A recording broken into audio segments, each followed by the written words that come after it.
Hey guys, it's Ab. I guess it's been a little while since I shared a dream. Still having dreams, just, waiting on the right dreams to share, something that you guys can maybe get something out of also. So let's see where to start.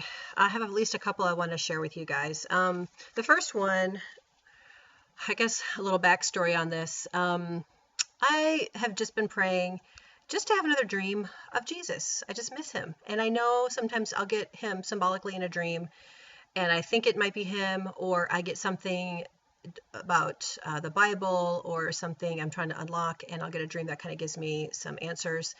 But I just missed him. If ever you've dreamt of Jesus, you wake up and you feel like you've just been plugged into a battery all night because you just feel so charged. You've been in his presence and you feel it, and I miss that. If you've ever been if even in a dream in the presence of Jesus, you will forever miss it after that because it's just so phenomenal. Um, so anyway, I had been praying on that. And in the meantime, I'm just going through a lot of stuff. I know we all are. It's the world we live in. For personally, I'm also just tying up a lot of loose ends for their school year. We had an event, we had exams, we had things I had been planning, and a lot of responsibilities and things I was working on. We had a big event and it went beautifully, but I still feel like I should have done something better. There's a few things I felt like, oh, they just didn't go the way I wanted them to. And I've just been beating myself up a lot lately and feeling like I'm doing something wrong because I'm not dreaming of Jesus. So it's just, and I'm sure all of us have been feeling really oppressed, and I'm sure it could be also in part being an attack on me. Um, I've seen a lot of you guys sharing things where dreams or even daily things where you feel like this is just not right, this is an attack.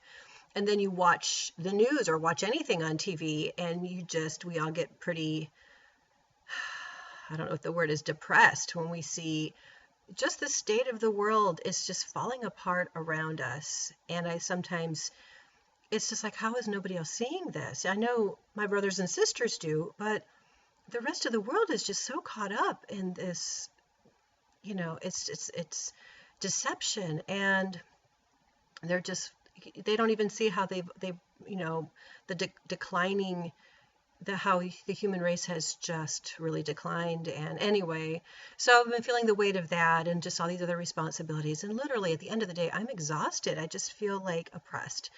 And so and then meantime, I'm also like, why isn't Jesus talking to me? Like, what's wrong? And I know I feel the Holy Spirit and I feel guidance on that, but I wanted a dream with him. So I have this particular dream. Let me share it with you. I'm with a group of people through the dream, and they were doing different things, walking through buildings and organizing things. And at one point we walk into, it feels like a restaurant, and there's like a bar, and then there's booths along the side. And so I'm sitting like in the middle with these people beside me. Oh, you know what? I'm jumping ahead. Hang on. First, before that scene, I'm walking into a building and I'm seeing this young man and he's carrying something. And there's another big guy behind him. And I don't see who the other guy is. I just focus on this young man, and he's carrying something that's moving around a lot, and it's hitting him in the face, and it's scratching his face. I'm watching it and I'm thinking, well, your first instinct is let's adjust this or fix it so it's not wounding him. And it's like he's not even trying to stop it. He's just taking it, and it's scratching him. And I even think it might even hit his nose. I'm worried it's going to break his nose. Like something is just, whatever it is he's carrying. And I never did see exactly what it was. It looked like something like, I don't know. I couldn't tell what it was. And I was really concerned for him, and I was worried about his face. I just remember thinking, he's not even shielding it with his hand. He's just letting it hit him in the face. So then later in the dream, some things happen, and then I'm with this group of people, and look like a restaurant, and we're sitting at like this long table. It could be like a bar or something. And I see the same young man come in this time. And before he'd been scratched up, now it's like he had just showered. He looked refreshed, cleaned up. His hair was even a little bit wet, like he'd just gotten all cleaned up. His face looked fine. And he went over and sat down by a booth. And I right away recognized him as the man earlier in my dream. And I felt like he was waiting for me. I felt like I'm supposed to go talk to him. Like he knew me, and somehow he was waiting for me. That's all the best thing I couldn't say. The problem is I started getting really self-conscious. I felt like, I had in the dream, I had no makeup on. My hair was in a scrunchie, kind of like how I look on a Saturday morning. You just kind of, wearing your sweats. You're just not cleaned up, haven't taken your shower yet, And that's how I felt like I just hadn't gotten myself together. I just didn't feel ready. Or I felt like it was me though. I felt like he's just waiting for me. I can get up and walk over there. But it was my self-consciousness was just like, why don't I go take a shower first? I kept thinking, I should go take my shower first and get ready. I feel like, out of more respect for him or not even that. It was just like, I just felt insecure maybe. I don't know. It just didn't feel like I was at my best. Like I wanted to impress him. I think that's what it was. I wanted to impress him. And I just didn't feel like I had it together. So when that dream ended, it wasn't until I was actually writing it down that I think that this man symbolized Jesus. And it was so interesting is I remembered his face so clearly. I could probably draw it. And I probably should. I don't know. I haven't drawn in a while, but and I thought that was also an answer to a prayer because I'd never gotten to see Jesus's face before. And I, always felt unworthy to see his face. I just felt like, okay, he doesn't, I'd maybe see the side of his face or he'd be talking to me, but I couldn't remember. It was the memory was taken from me. But in this dream, when he was walking toward me carrying that, I just stared and stared and stared at his face. And whenever I in a dream where I take time to study something, I know it's for a reason. Somehow the dream is, something in the dream is saying, remember this. I was staring at his face. And then later on, I saw it was the same man. I recognized him right away. And he looked very normal. He just looked like it was one of those faces where, and it may not be his face, but I think it's the face he had when he walked this earth, because that's always what I wondered, when he walked the earth, what did he look like? We know in his glorified state, he looks amazing, obviously. But yet his own disciples didn't recognize him right away when he came back after his crucifixion. So I know he must look different. And I just wondered, what did he look like just as a regular man? I just was curious. Well, this looked like a very regular man. But yet one of those faces that you're still kind of drawn to. He didn't like have the movie star kind of good looks. It was just, but yet a face that you would say, wow, I want to, you feel drawn to that person. So it was that kind of face. And it looked like he looked like he had been a young man, but also somebody who had been through a lot. Well, anyway, so he had been at that table.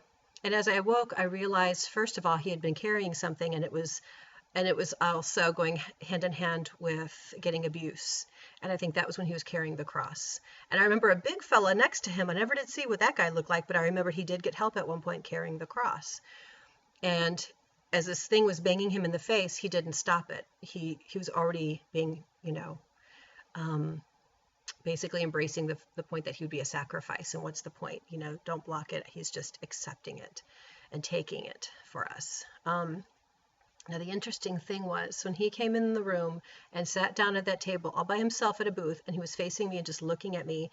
And at one point I had looked over and I felt bad because I knew like he was probably waiting on me. And at one point I looked right at him and made eye contact with him saying, I acknowledge you, I see you, but I can't come over yet. And when I woke up, I thought, you know what? It's not because I was unworthy to sit with him. It's because my own hang-ups are getting in the way. It was me. He'd never said, no, you're not ready for me yet. He was waiting. He's waiting for me. And I had my own issues. I was the one who got in my own way. And, the scripture that popped into my head too, with the significance of him sitting at a table was it Revelation 3:20? He said, behold, I stand at the door and knock. If anyone hears my voice and opens the door, I will come into him and I will dine with him and he with me. And yeah, Revelation 3:20.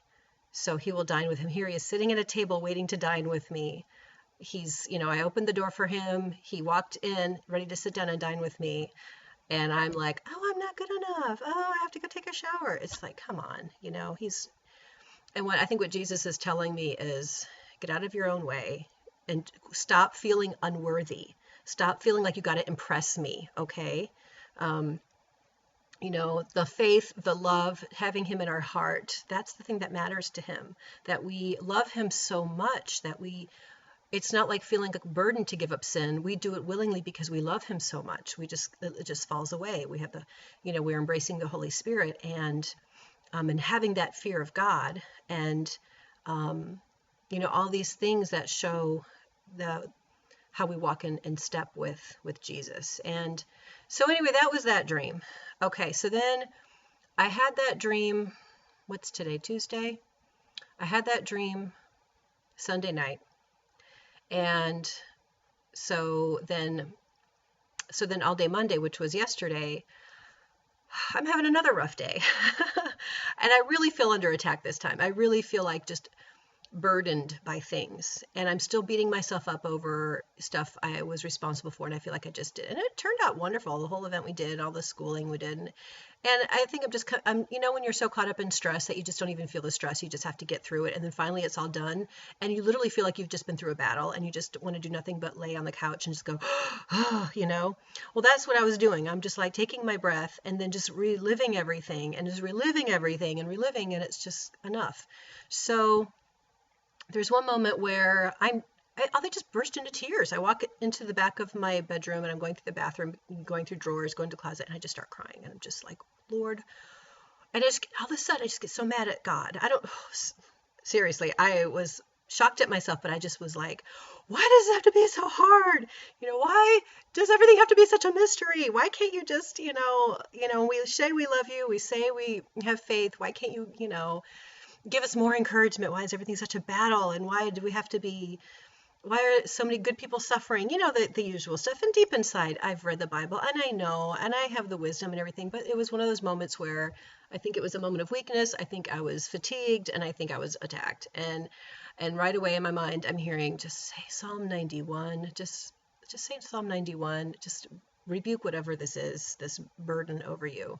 And even my husband, somehow he just sensed something. He just followed me in there, and he saw me crying, and he sits down and he's comforting me and everything. And then I start complaining about him, and then that's not fair, because then he's like, well, I do kind of wake up early, and I'm kind of, getting the kids fed and rushing around while you're getting ready, and he comes home late, and then he's got all these things to take care of. And I'm like, that's not fair to have to burden him with stuff, and it wasn't realistic anyway to me to complain about him. So I realized I just need to stop this, just stop, because I already feel yucky about it, and I repented. And just hang on a second, honey.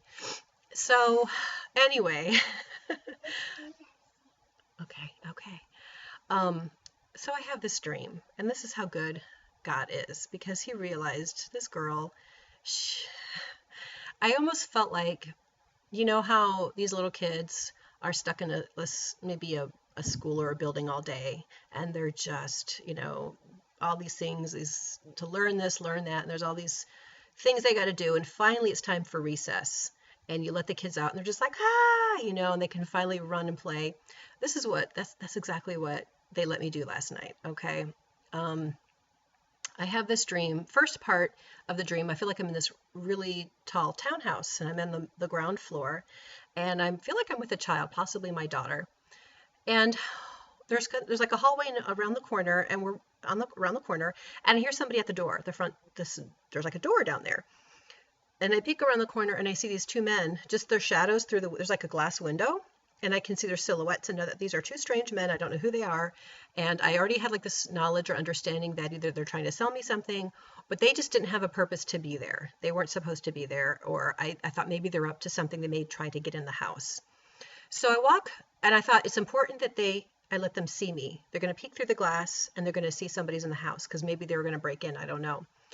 So at first I'm kind of hiding, thinking I don't want to deal with these people. But then I thought, no, I'm going to let them see me. So I walk over to the front door, and I can hear them talking to themselves. And I stand just on the other side of the door from them, and I hear him saying, "Ma'am, can you just open the window a little bit, or open the door so we can talk to you?" And right away a voice says, "Don't open the door. Don't open a window." And I just knew, nah. So I just yell back, "Nope." Like, and I might have even said, "Go away," or something like that. And then as I'm saying that to them, I feel like somebody was coming up behind them, somebody like my neighbor, or somebody's about to come and run them off. I feel like a big person is coming about to run them off. And then the dream changes, and then the next dream, I'm in the same house, but I'm on the very top floor, and I'm sitting on a staircase, like the very top stair, again with my daughter. And I'm sitting up there and I'm having a memory of looking through all the bedrooms on this top floor. Now this looks nothing like my house right now, but it's in my dream, it's my house. So I'm looking and I'm looking at in these bedrooms and all these different rooms going, how come we don't spend more time up here? Like why aren't we using these rooms? There's so much space up here. And I'm looking down the hallway and it just goes like this long hallway goes to the entire length of the house. And I'm even seeing like these hardwood floors, and some go down. They go and for a while, then they go step up, and there's all kind like interesting little levels and things. And but then I realized where I'm sitting, there's no balcony. Like there's a drop off right where I'm sitting, like the stairwell is where I'm sitting, and there's no guardrail. First of all, across the top, and I realize I can't let my daughters run around because it's not safe. And I'm thinking to myself, my husband and I have to get around to putting up this guardrail right here, and just to keep the kids safe. Okay. So, and I'm still figuring out the symbolism. I know when you're dreaming at the very top level, that's a good sign. I'm trying to remember how that goes. I don't have a very good dream dictionary. I'm trying to find a good biblical one, and I found a few, but they never seem to have exactly what I'm looking for. But anyway, if you guys can help me with that, that'd be great. Now, the best part of the dream, though, is in my house again, but I go outside my house, and interestingly, it's winter time. Everything is covered in this big, fluffy white snow. But I know the trees of my backyard very well. We spend a lot of time outside, and I've got these beautiful trees that kind of, and there's like a part of my backyard that's like this clearing, and it's surrounded completely, like 3/4 of the way by trees. It's like this little enclosed area. And so I'm walking back here thinking how pretty it looks. And I think to myself, oh, I'd love to fly. And then suddenly I'm flying and I'm just playing. I'm like flying and woo, just having a great time. And I feel like a child. I feel like I have a feeling, and the only way I can describe this feeling is feeling like I haven't had that feeling in a long time, but feeling like someone's child. I moved out of the house when I was 18 to go off to college, and that was pretty much it. I was on my own, paying my own way through college. My family, they were just a little mixed up, and, they're lovely people, but they weren't real caretakers. I never could really depend on them. They really let me down a lot of times where I got to the point where I just couldn't, I just knew I could only depend on myself. So at a very early age, I was very independent and kind of paved my own way through life. So it's been a long, long time where I felt like I was being looked after. And my husband does that to an extent, but we're both adults and we think about bills and we think about responsibilities. And I forgot what it felt like to be a child before all that kicked in. When you're a real little child and mommy and daddy just take care of everything, and you can just not worry about what's for dinner, not worry about, going off to the store, getting doctor appointments, paying bills. Before any of that sets in, all you think about is the next chance you get to go play. And that's what it felt like. I felt like a child, and I'm flying through the air, just having this great time. And as I'm doing these big loops in the air, going through the trees of my backyard, and I can see my house behind me, the house I have now, and I see the edge of it, just exactly how it is in real life. But the weird thing is, my house looked like it would, like 100 years from now. It looked very dilapidated. Now, we have a relatively new house. It was only built maybe 8 years ago. We moved in while it was still being under construction. But in this dream, it looked like it had been abandoned for years. And I had the feeling like I don't live there anymore. And I even could see through one of the windows, and I could see that it was just dusty and things were just falling apart. And I had a thought to myself, I know I can go in there if I want to take a look around, but I know it would make me so sad to see how knowing the beautiful life we've lived in this house, that we just don't live there anymore. And knowing that it's aged so much now, it would make me sad to see the state it's in now. Yet at the same time, I felt like I was in a new body. I felt light as a feather, as free as a child, and I was just playing. And I was in the snow. Okay, so I'm doing these loops in the air, and I'm going so fast now. I do another big loop, and this time I'm going so fast, I realize I'm going to plow into the ground in this big fluffy snow. And I'm kind of bracing myself, going, oh my gosh, I'm going too fast. And I go, psh, and the snow is it feels like powdered sugar. Is like so soft and cushy, and it's not cold. And it's just so comfortable. And I'm going, oh, this feels wonderful. And I'm just playing in the snow, and you don't get frostbite like you do here where I live now. If you do that, you'd be frozen stiff. But I'm having a good time. I'm playing, And I'm thinking, but is this just a dream? Because I decided I want to take a big scoop of snow, but I thought, no, my hand's just going to go right through it because I'm just dreaming. I'm not going to feel any real sensation. So I go to scoop it up and I feel it. And it feels like if ever you've been to a beach where you're right next to the shoreline and the sand is kind of packed where the water has been going over it, and you take your hand and it goes, let me get my hand in here so you can see, and you scoop the sand, it goes like you're kind of, it's like being stopped along the way because you're trying to scoop up the sand that's really hard. I was doing that and I could feel the sensation so real. And something in my head said, this is real. Like you're feeling the sensation. And then and there was something really significant when I scooped the sand, and I don't know. And I say sand, really it was snow, but I remember thinking, it almost feels like sand. I'm just scooping it up because there was no coldness at all. Maybe that's why I thought of sand, but I'm scooping it up. And I was marveling over how real I could feel it. And then I got real excited and I thought, I'm going to taste it. So I take some and I put some to my mouth and it tastes sweet. I taste the flavor and it's real sweet. And I'm getting so excited, like this is real, this is real. And then I notice on the snow, and this time I'm on my tummy and I'm just laying flat on the snow, just playing like a child. And I'm playing and I'm tasting the snow and just enjoying the sensation of it because it's not cold and I can just keep playing and tossing it in the air. And I look and there's a row of stars toward I'm playing with the snow, but just below it is a row of stars like along here. And there's the small little stars and they're all different colors. And the real soft colors, like a soft blue, a yellow, a soft pink, real soft pastel glowing colors. And I almost had the feeling that they look like jewels and they were glimmery. And maybe, I don't know exactly how many there were, but I'm guessing maybe 5 or 6 or wasn't, I just saw like right in front of me, a little row. And then I decide I'm gonna taste those too. So I scoop them up and I go like this and taste them, and they taste really good. I can't remember exactly the flavor, but they seem like they just like evaporate in your mouth, like cotton candy. Like you put them in, and they just kind of dissolve in your mouth. But there's a wonderful flavor, and I'm just having a ball, and I'm having so much fun. Okay, so then I wake up, and after the yucky days I've had in the past, I woke up just so buoyant, so happy, so recharged. And I think what the Lord was showing me in these last couple dreams is, first of all, quit kicking yourself and feeling not good enough to come and sup with me. Like he says in the Bible, sit down with me and get out of your own way. I'm waiting for you. You are just keep second guessing yourself, thinking I don't have time for you, or that you're not dreaming of me, so I'm not around. I'm always here. I'm always here. And I should know this of all people because I had a video, I said the exact same thing many, many months ago. Anyway, how easy we forget. But anyway, there was that. And then the day I had yesterday where I'm just, all the responsibilities. I think this was a gift from God saying, you know what, she just needs to play. And it was so ironic is, and let me first, before I forget, talk about the symbolism of the house. One of the verses, the biblical verses that came to me is, corruption will put on incorruption. And when we get up into when Jesus comes and meets us in the clouds, corruption must become incorruption.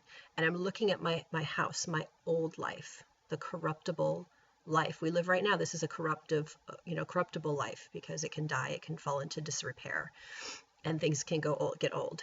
And I'm looking at my old life, and I'm thinking, I loved that house, I loved that life. But I don't want to go back into that house. It's all corrupted now. And I don't know if this is something in the future I'm going to get to come back. I don't think there really is going to be anything left on this earth. But I think it's more of a symbol. Like, this is your old life and you're saying goodbye to it. And the Lord was giving me a taste of my new life, our new spirit body, the freedom, the joy of being a child again, of being under someone's watch, of being under someone's care, where you don't have to worry about anything but just playing and being joyful and feeling love and just reveling in this amazing body we're going to have and this amazing freedom we're going to have. And in that dream, when I was playing in the snow, I could feel like a presence near me, like something watching over me. And it was a wonderful feeling. I haven't had that feeling in so long, where I just had no care in the world. Imagine that. Imagine not having a care in the world and just having all the time to play and have all this freedom, feeling light as a feather, not feeling any aches or pains. You can, play in the snow and not have it like, the frostbite hurt your fingers. And that was the message I think God was giving me. So, and I have some other scripture I wanted to read. What was it? Oh, okay. That's something else I want to remember to talk about too. Let me just make sure I covered all my other notes. But I think, this was God. God is so good. And he basically was, I know what else I wanted to say too when I was doing the prayers last night. And I was sending off the last prayer, and we were doing all our pray time. And there's a few people who had prayer requests, and I was praying over them and responding to some of the people. And one of the prayers I said was, give your burdens to the Lord. Don't fight these battles. You're not supposed to, because the battle's already been fought and won by Jesus. Just give it to him and release your burden. And hello, did I take my own advice? No. What did I do all day yesterday? I beat myself up. I'm burdening myself. All these responsibilities I'm dwelling on. He was saying, take your own advice. Give me your burdens. And so last night he gave me a feeling of what it felt like to be unburdened. Like he just took all the weight away from me. And I this whole day today has been so different. I felt like such a child again. I felt like, I still have my responsibilities, but they don't weigh on me. And, I keep up with things as I should. But how I feel about it is up to me. I could either moan and groan about it and let it weigh on me and be depressed about it, or I can say, you know what? Okay, so I got to do all this, and this, but I can choose to feel happy and remember that I'm the Lord's child and I'm being watched over, I'm being cared for. And there's going to come a time where I can really just feel that 100%. And so anyway, now one other thing I want to mention before I forget, the last few days, the Lord keeps putting this image in my head of, if you ever think of a gas tank in your car, you're driving your car and you see the little gas gauge and there's like the little dial for like the E for empty and F for full. Well, I keep seeing this needle on empty. And sometimes on some of these gas gauges, they'll have like a little red area as it gets closer to the E. Well, in my mind's eye, I keep seeing this gas gauge and it's on E and now the gas light has come on. And this needle has been resting on E for a while. And as some of you know, you can either, you still have a few miles left. You just don't know when it's going to be because the dial is already on the E. It's not moving anymore. It's already resting on there. And now I have a van these days. You can, when the light comes on, you can click a button and it will say how many more miles you have before the car dies. But in the old days, we didn't have that. We just had to say, okay, either I've got 20 more miles or it's going to die around this corner. I just don't know. Well, that's the vision I keep getting is it's on the E. And that's why, and Jesus was showing me, I've literally almost heard his voice. He was saying that, how does it go? Okay. You know how Jesus was saying, no one knows the day or the hour, not even the Son of Man. But he obviously, I honestly feel like the Father, our God, the Father, has let Jesus know when the needle is on the E, when our time has run out. So that's why Jesus has been able to wake us up, to warn us. He's saying, hey, the needle's on empty. I don't know when it's going to conk out. I don't know when basically this, so, this symbolic car is going to die when the world is ending, and here I come and get you guys. And I thought more about that scripture because I've had some comments long ago when I was making videos and people were saying, every time I had a dream that the time is now, they're like, you can't know that because not even Jesus knows. Well, if you read scripture carefully, Jesus didn't say no one knows the month or the year. He said no one knows the day or the hour. In other words, we will know the month, we will know the year, or we'll at least know the year. We'll know the season. That's what I meant to say, the season or the year. So I think Jesus himself knows, hey, we're in that red zone. The needle is down. Now it's just a matter of whether you've got a few more miles left or whether the car's about to die, at this moment. So I just realized that we're in that zone. And I also felt confirmation that we are going to know, just as Jesus knows that this is the year, this is the season. He doesn't know the day or the hour. None of us will. Until that time, only the Father knows. But we can at least know that we're in the red zone, that it could be any minute now. It could be a few more miles or it could be tomorrow. So anyway, I just wanted to share that. That's just a vision that keeps popping up in my head when I see that. And I realize Jesus is just waiting. He's just waiting. So anyway, guys, just want to share all this with you. God bless you. I love you. And let me know what you think. Alrighty, bye.